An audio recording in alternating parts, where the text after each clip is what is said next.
Hey guys, I realize it's been a while since I've done any kind of video here.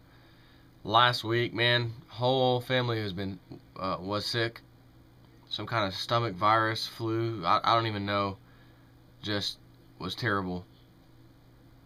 Man, I mean everybody in the family took the entire week off of work because of it. So of course I haven't, not doing videos during that crisis in my life.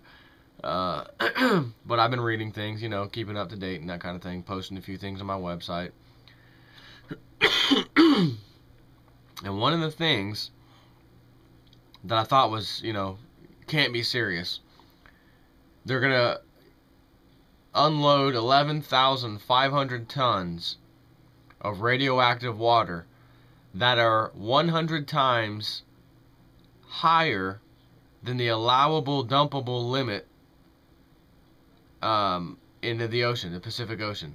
It's 100 times higher than they would ever allow anybody to do that. But because they're running out of storage places on land, they have no choice.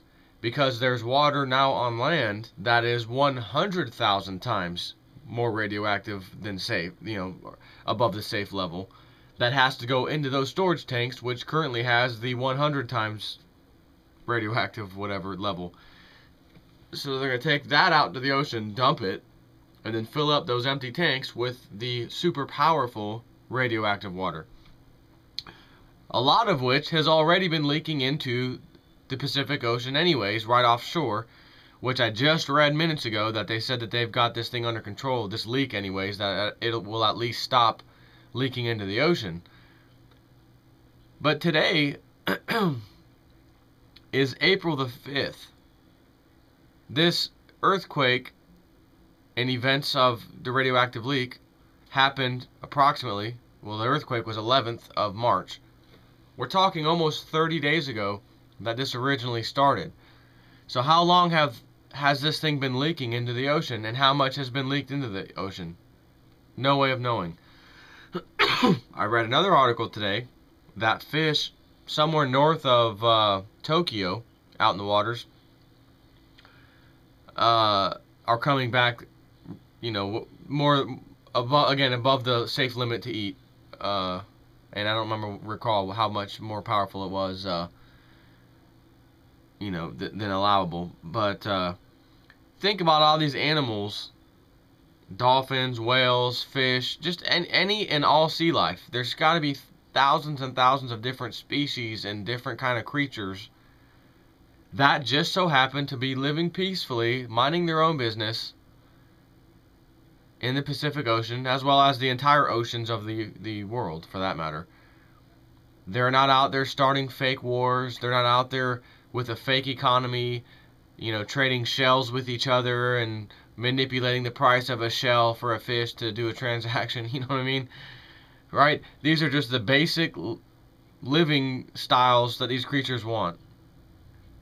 Eat, sleep, poop, mate, and live life. That's within their God-given right, for Christ's sakes.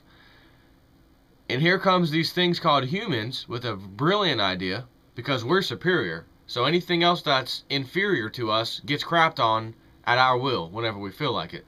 So we're going to dump this radioactive soup, thousands of tons of it, into their land, or, well, not their land, I guess, into their water, or into their society, the society of the fish, the United Nations of Fish, don't get a say-so over what's taking place. So they're going to get destroyed, just like in the Gulf of Mexico oil spill.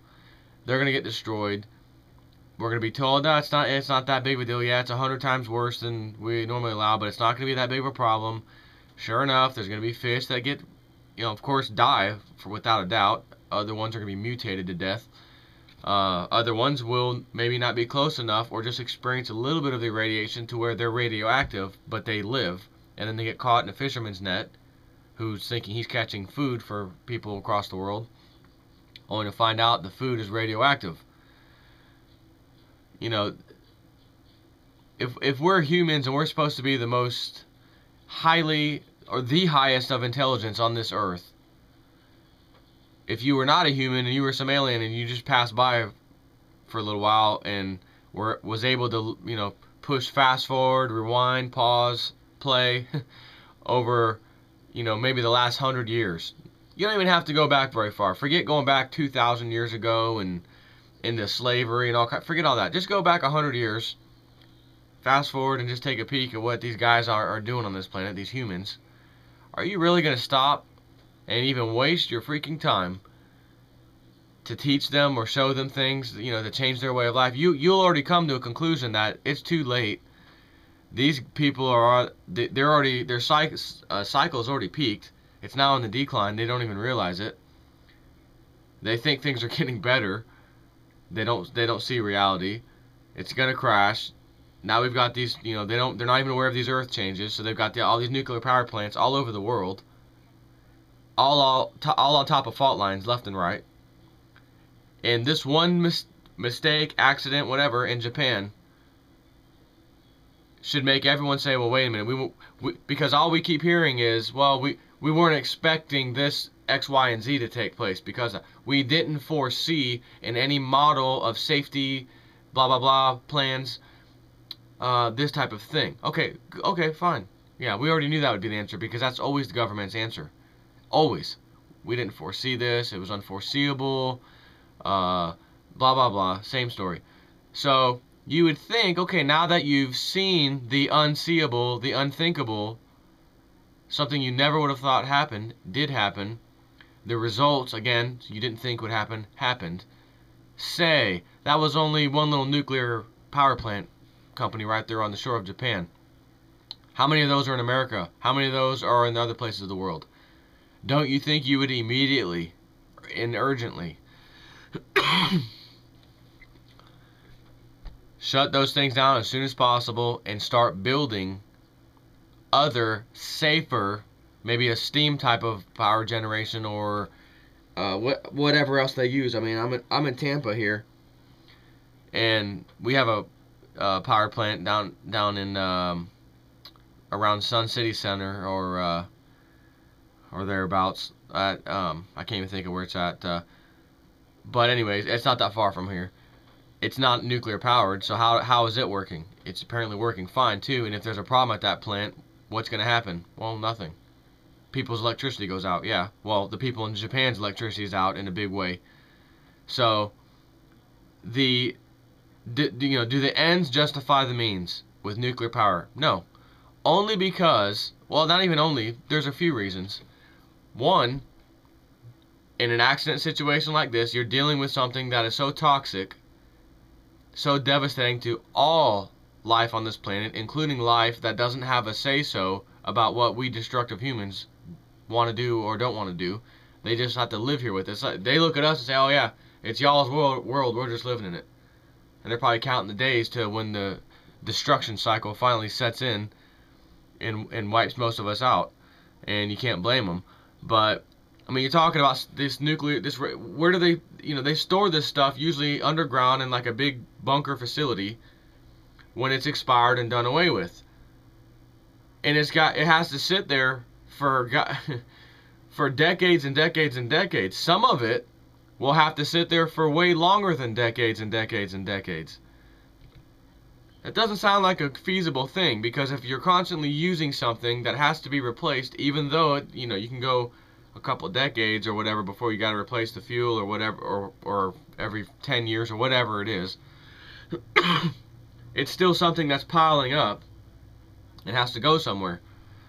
This is just insane. And the sad part is there's nothing you or I really can do about this now. It's just they're not going to stop nuclear power all of a sudden. You're going to have these earthquakes and these big events take place. You're going to see Japan 2.0, Japan 3.0, Japan 4.0, all the way down the line in all these different countries, including the United States most likely. With all this activity on the sun, it's obvious the volcanic activity is way up, breaking records in activity. Earthquake of 7 and higher, same story, breaking records in activity. That is solid data. This isn't a conspiracy. This isn't, well, is 2012 real or not? For a fact, we're in 2011 and this is a fact.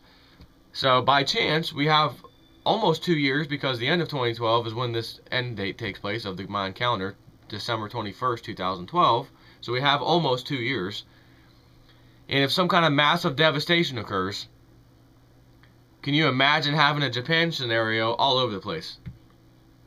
Maybe one in every state, or at least one in every country. That's not going to be good, now is it? Because, oh, we got dumped out fuel in the ocean. It's 100 times more powerful than normal, and but because of the disaster, we're okaying it this time, times 100 other countries. I mean, you know, you talk about the Bible and all these other prophecies saying, you know, the oceans will turn black and die off, and a third of the ocean will die. And people thought, oh, probably from, you know, it's the oil, BP oil spill probably was that starting event. Man, I don't think so. How about nuclear waste? That sounds more feasible. Or lots of oil rigs collapsing due to the earthquake movement underneath them. Possibly that may start taking place and becoming some kind of phenomenon. And then that just makes it worse. You know, there's a number of ways this can go. But I do know the Webbot had talked about in some of the, it was one of the reports in 2010, early 2010, where it talked about, and we thought this was, Webbot hit, it has to be the oil spill. And because they said, oh, they're dumping all this chemicals on top of it, that stuff's going to go into the atmosphere, it's going to rain down, you know, toxic rain, that's going to get into the water table, it's going to get into ponds, reservoirs, we're going to drink it. And we're seeing this air contamination in the Webbot report, air contamination specifically, getting, in other words, something from the air that's contaminated drops down into the ground, gets into the groundwater, gets into aquifers, and there's a problem with drinking water. Oh man, it had to be the BP oil spill. But they contained it in that little area. The oil wasn't allowed to go around the state of Florida and get into the inner waterways and get it sucked up into some of the power plants along the coasts, which would have been devastating. So in one respect, that was a good idea that they contained it into a big blob over there. But it's a bad idea because the chemicals they used were terrible for all life forms on this planet. So it's like a double-edged sword. But here we are a year later, we're not seeing any effect of that. So guess that wasn't the event, was it? And then we have this thing in Japan. Man, is that filling the language rapidly? And is it even safe to say that that's the event that the Webbot's seeing this, you know, toxic stuff in the air getting down to the water table? It might be. So one way you can make sure your drinking water is absolutely positively safe to drink is by a process known as distillation. Not filtration, not reverse osmosis filtering. Distillation. Water distiller. You can buy them for about $100-150. They plug in, they only use about 600 watts while they run, not a big deal, and they will filter. Oh, I say filter, they don't filter, they steam the water, which is how distillation occurs. It goes through like a condensing system where it takes the steam, turns it back into water, the water drips into a little cup or container that comes with the unit, and that water in theory should be 0 parts per million if you were to test it with a tester, which I do happen to have one. I have a reverse osmosis unit also on my sink, which produces somewhere around 18 parts per million, I think. Really, really pure, fantastic tasting water. Now, the problem is, there's still 18 parts per million of something in the water. It's just typical, whatever it may be. So, if there's radioactive dust or particles in the water that we're drinking, the reverse osmosis is only going to filter out up to 18 parts per million. At least in my case, they fluctuate in different areas depending on how many parts per million your water is by itself. Even though that's, you know, and by the way, to have 250 parts per million is normal for, like, you know, county water or just regular water or whatever. Just to give you an idea how much it filters it down. But even that's not the safest way. So I'm going to get a distiller, and I know you've probably seen it on my website. I've had the Google advertisements on there and that kind of thing. And I added one recently, which is for a water distillation company that sells those little desktop or countertop units. I think there's some maybe for $100, $150. I haven't looked through all of them. The one I saw that I'm going to get is $150. But while I was there, I saw that they had this little program on the bottom, be an affiliate, dealer, or affiliate. So I'm like, well, I know what affiliate marketing is. So I click on that, and you could be an affiliate dealer, and we'll sell you these things for 25% less, and then you can mark them up 25% and sell them and make keep the 25% profit. But that requires you buying one, selling it, pay the shipping and all that. If you just become an affiliate, and you happen to have a website, and visitors come to your website, and they see that advertisement, that little banner, and they click it, it's got your ID on there, or in my case, my ID. And if someone comes to my website and decides, well, I think I want to get one of these water distillers, it's not a bad idea for whatever reason you want one, or whoever it is wants one, I'll actually get a check in the mail for 25% of whatever they bought. So if they bought one that was $100, I'll get $25, basically for referring someone, and it turned into a sale.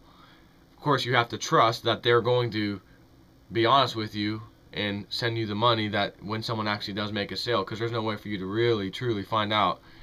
But it doesn't matter.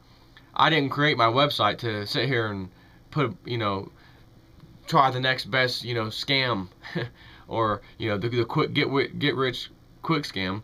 The reason why I did this was I said, well, I'm gonna have my wife log onto her computer, click on the advertisement that I've created for that company, and I'm gonna buy one because I want one. So I'll pay the full price of $150 for the one that I want, and then I'll be expecting a $25, or in this case probably $35 check in the mail for referring someone who bought one, which is my wife. I'll also be able to test, are they honest in sending me a check on a sale that I know I gave them. When I get this unit in, I'm going to test it. I'm going to do a video on it and show you how it works. It's very simple, actually.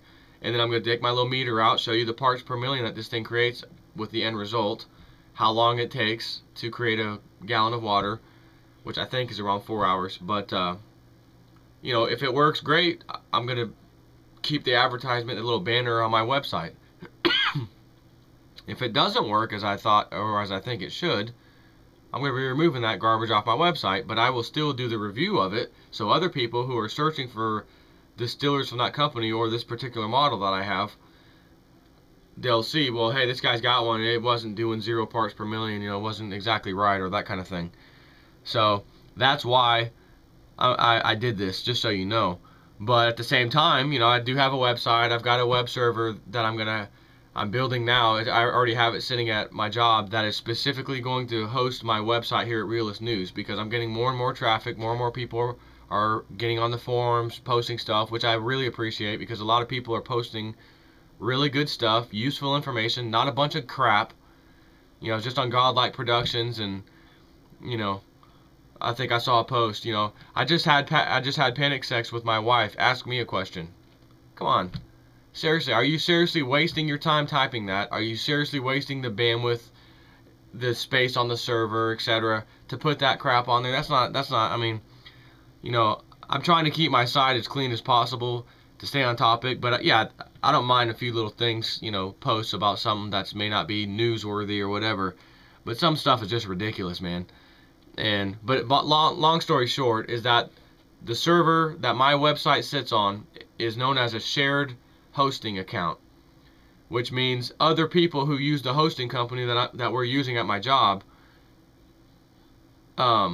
it may have 100 websites, 200 websites on the same server. It's a shared hosting server. So if everyone's getting a little bit of traffic, and I don't even have that much traffic, but it's enough for the server to not be able to handle it all, you're going to go to my site and it may say, database connection failed, too many connections, or the page doesn't load right, or it's slow and you're clicking and you're waiting. I don't want to deal with that. So I've got a server that I just built. I've got plenty of bandwidth at my job, 35 megabit up and download, and I'm going to be putting this thing together. It is only going to host my website, realistnews.net, so that all of the processing power and you name it is going to be for that website. I want to have a super fast website, loads fast, you click buttons, it's fast, responds really quick, that kind of thing, which of course costs money. I'm not asking for donations. I don't want donations. I'm financially, right now at least, I'm fine. I'm not here to ask for anything, and I'm not asking you to even click on the banner to go buy a distiller. If you don't want one, don't go get one. As a matter of fact, if you don't like the ones that they have on that banner, don't click on it. Go somewhere else. I don't need anyone to, to feel anyways that I'm trying to, squeak money out of people. But, these Google ads, if you click a Google ad because it interests you and it talks about something, oh, that I was looking at Distillers, there's a Google ad, let me click that. I'll get a little tiny thing from, 20 cents or something from Google for that click.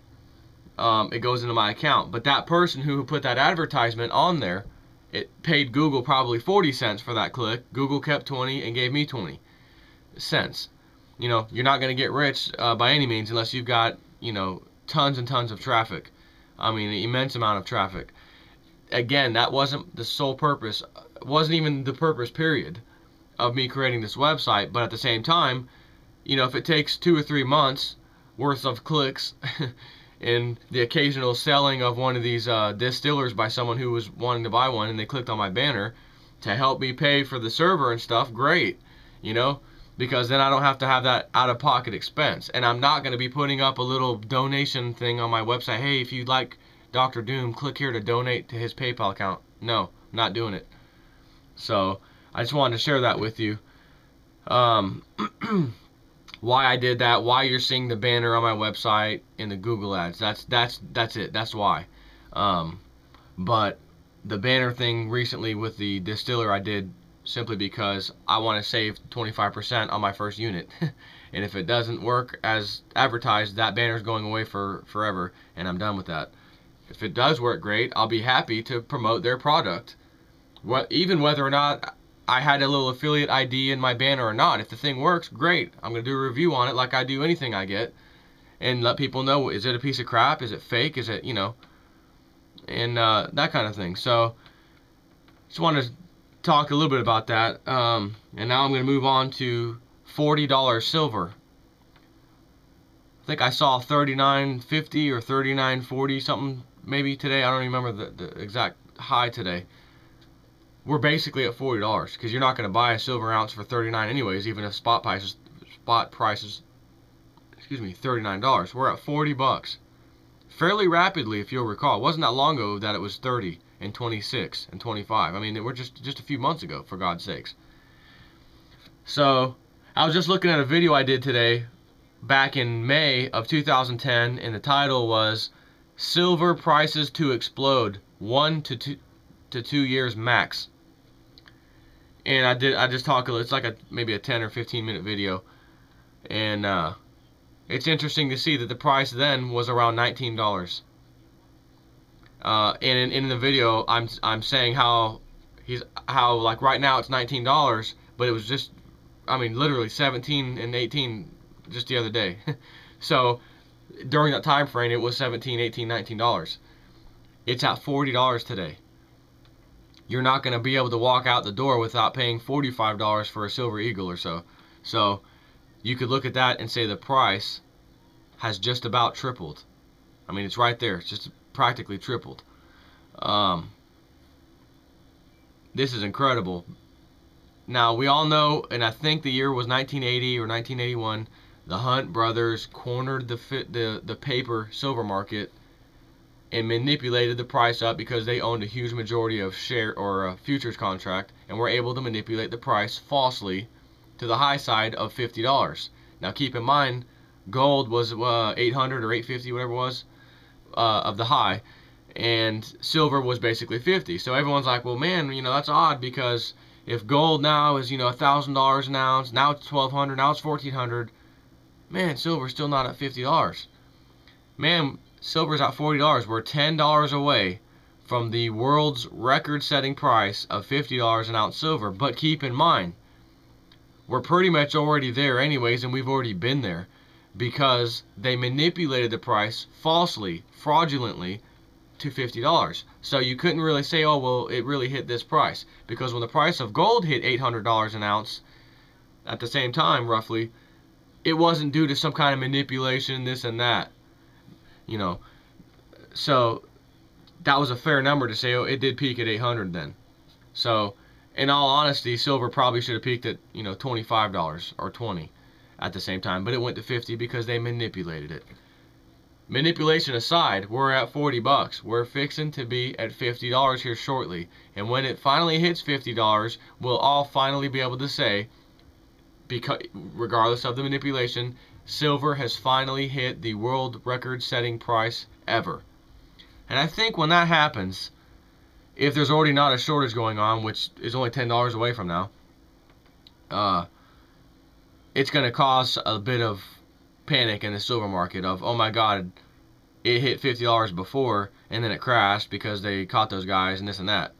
Okay, it's at 50, it's at 55, it's not going down. Oh my god, you know, I need to get some. People are already saying that now. You know, the mints already can't produce any more Silver Eagles right now. They're trying to get more of the blanks, and they're opening up the other mint, I think in California, to help process that, or help that process of creating those Silver Eagle coins, because they won't be able to keep up with demand at the one single mint that's always been doing it right now. So getting their hands on the silver is going to be another question, because you can have 1, 2, 3, 4, 5 mints on standby ready to mint some of these coins. If you ain't got no silver, you know, it's like having a car ready to go. I got my helmet on, race car, tell me when I can go. Oh, you're out of gas. You ain't going nowhere, son. Oh, sorry about that. Yeah. Forgot about that little detail. So we are getting close. I can feel it, and you can see it. Webbot, $5 a day moves. When you see $5 a day moves in silver, up and down, whatever, it's game over. It's basically the sign for them of definitely game over. And here we have President, the Democrats, the Republicans, they can't agree on a budget. They can't agree on fixing the deficit. Obama says, I'm not going to sign another one of these little partial waivers to get us through, you know, another 2 weeks or whatever on, you know, interim money. I'm not doing it. We have to come up with something. And they're saying, well, this isn't going to work anyway, so we're not going to present you something that's not going to do anything either. So are we going to shut down government on Friday? Wouldn't that be interesting to see? Wouldn't be a bad idea now, would it? Shut those turrets down for good. So keep your eyes open, keep your eyes peeled. Oh, by the way, I got a new I sold my older radiation detector, and I've been wanting to get a new one, modernized, digital, easy to play with, you know. And this is a DigiAlert 100. This is one of the units you can actually put onto radiationnetwork.com, plug in your computer. Costs like 61 bucks for their program though, and then you can report live readings. You know, you would see basically a little blip on Florida if I was to do this, and you would, you know, because right now Florida doesn't have any kind of mark on that shows radiation levels, but it defaults on. You can set it to MR per hour or USV per hour. I forget what those things stand for, whatever, millirem or whatever, and a microsievert or whatever. But counts per minute. It also has counts per second, but trust me, you don't want to see things if counts per second's on and you start seeing data, you know that's not good. You're better off leaving it at counts per minute. This thing will go up to 350,000 counts per minute. And just to give you an idea, the other day Greenpeace was in a part of Japan. I think a lot of you saw that video, and at the end of the video he says, in 4 days time, the amount of radiation we're picking up right now, it was just a few thousand counts per minute, by the way, like 3,000 or 4,000 counts per minute. And he said this is enough to give you an entire year's worth of normal radiation in a span of about 4 days. This is at a level that's not good for people to be around. This data here should force an evacuation right now. There should be a forceful government mandated evacuation.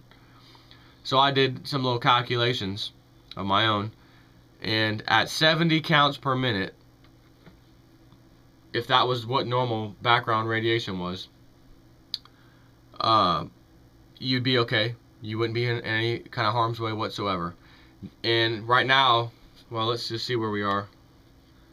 Alright, we're going to turn this old girl on. Calibrate, 91. It always starts like that. Sits at 0 for a minute. 37, 18. I've been seeing anywhere from 9 to 25 or so, like you're seeing now. It's 15. It's kind of bouncing around a little bit. I don't know if it's because I got my monitor and all this equipment on. I've got a... Yeah, not really. It's 14 and 12 counts per minute. But what I figured out, 70 counts per minute, if you're going to do a calculation, times 365 days, 1 year, I think it comes out to like 14,400. 14,400 counts per minute would be the entire count for the year. So what this guy from Greenpeace is saying is if he's seeing 3,000 counts per minute while he's standing there on his meter, in a few days time that's going to equal 14,400, right? If it's 3,000 times 4, that would be 12,000. So in 4 days at 3,000 counts per minute, you're looking at basically almost a year's amount of radiation in a 4-day period. So that's what he's saying to get out of there. So I know we have these radiation maps, and like that one radiationnetwork.com, it says if it's 100 it'll turn red. If there's 100 counts per minute, the dots will turn red to let you know, slight problem or whatever. There's, not good. But in reality, 100 counts per minute is crap. So is 200. So is 300. I mean, in all honesty, if you're getting 70, or is what we consider normal anyways, 70 per day, every day, that's supposedly the safe limit to where all scientists, whatever, say that, yeah, your body would be fine. You shouldn't have any kind of effects whatsoever. Now, if you were exposed to 100 a day, every day for a year, you wouldn't probably want to be around that, because that's probably going to be more than what they would recommend. It's above the limit. But again, that would be for an entire year straight. So if by chance you've got a meter and you're at your house, whatever, and you're watching the news, and remember the webbot said you're going to start seeing something known as a radiation meteorologist, right? Weather guy, radiation guy, coming to a world near you soon, where he tells you what the radiation levels are. The webbot didn't say specifically because it would be due to the sun or due to radioactive waste getting in the air like what happened in Japan, or both. It didn't say. So either way, if the guy comes out on TV, hey, today you're in California, and due to that problem we had over in Japan, we're expecting 300 counts per minute today, sometime later on, whatever. It should last, 10 days. 10 days of receiving that type of radiation wouldn't be anything to be concerned about. So, I wouldn't freak out and want to, like, leave. But if it was, like, over 200 or 300 counts per minute, I'd probably, be a little concerned. But the other issue, and I don't have the answer to this, would be, what if that's the case, right? There's 300 counts per minute of radiation coming in. It's only going to be here for a few days. You guys will be fine. But whatever it is drops down, of course. It's going to touch things. It's going to sprinkle down on everything. Food, water, crops, right? Because being exposed to it on your skin, or there's a speck of radiation over here and I'm close to it, it's radiating, is different than grabbing that speck if you were able to. Let me eat this and see how it tastes. It's a big difference. So that's the problem people are having, which we can't really get answered. You're saying these levels are safe to humans, okay, fine. But what no one's saying is, what about if we eat it, or ingest it, or inhale it, or drink it? How about now? What do our chances of getting cancer become then? And I might venture and say it's probably not good, which is why you may want to get yourself a water distiller. I can also take this little unit, and any piece of food or whatever I got, if I'm going fishing and I want to test my fish when I get home or whatever, I'm going to scan it. I'll be able to know right away if the thing's radioactive or not. You think I'm going to rely on the news and the government to tell me, oh, but the government wouldn't lie to people like that on that massive scale? Come on. They did it with BP oil spill. There was your last sign. The government just did it with Japan. Our government did it with 3 Mile Island or 7 Mile Island, whatever the hell it's called. They did it then. The Russian or the Ukraine government with Chernobyl, they did it then. All governments lie.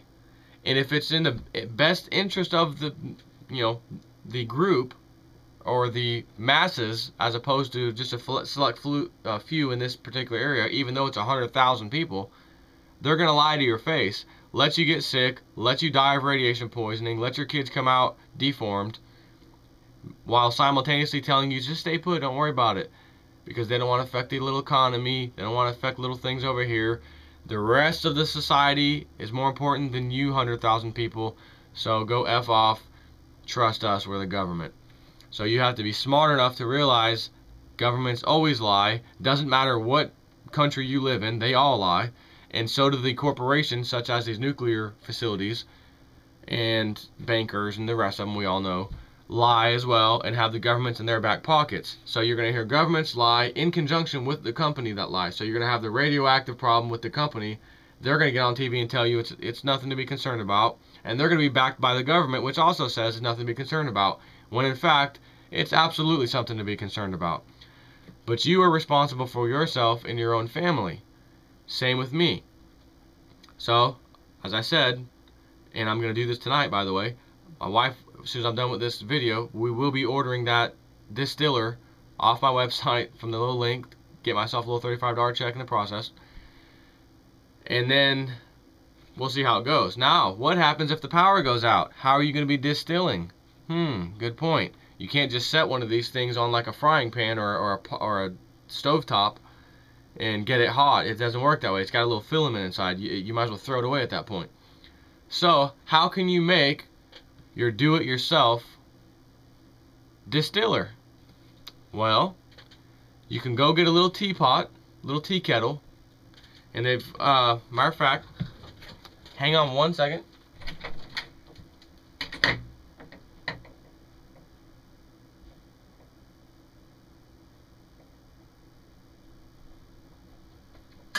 Okay. This is a little turd that I bought at Chinatown, aka Walmart.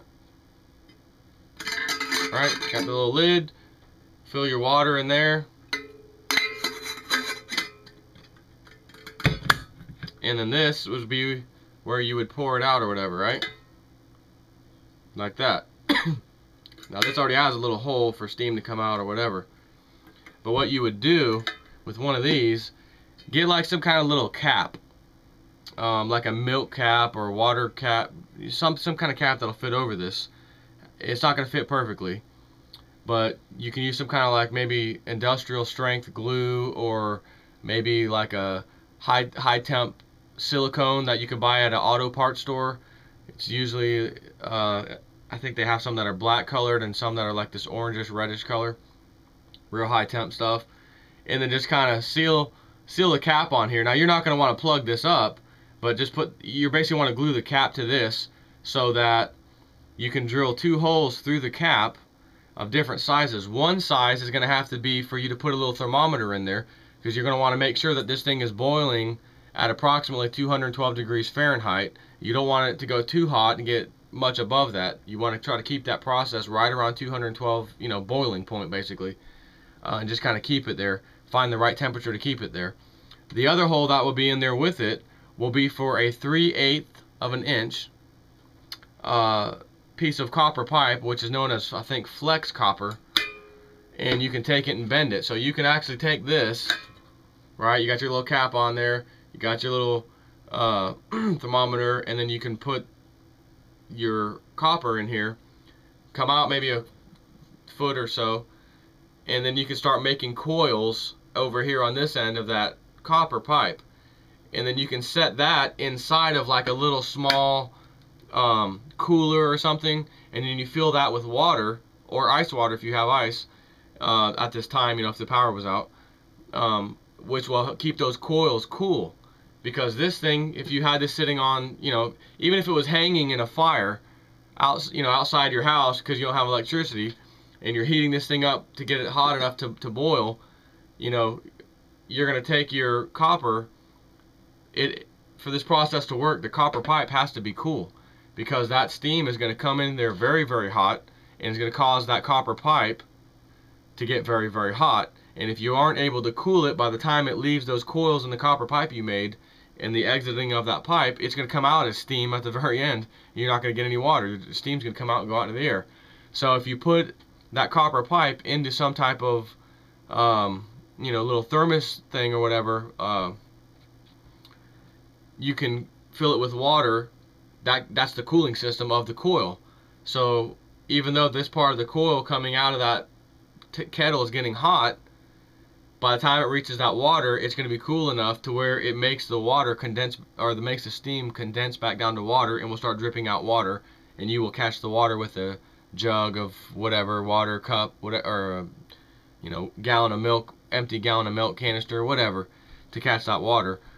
That will still give you 0 parts per million. This would be in a scenario of nuclear fallout, nuclear war possibly, or whatever. The water's just bad and you know it, and your electricity's out. So that's my backup system that I'll be using aside from this one that I can plug in. Not to mention, I do have solar panels, plenty of power to run this thing. But again, if the sun is out there frying electronics and stuff, my solar panel system won't quite work well either. So anyways, that's all I got for you guys. We'll be keeping our eyes posted together, I'm sure. And, I'll be doing some more videos, I'm positive, in the near future. So, talk to you guys later. Take care.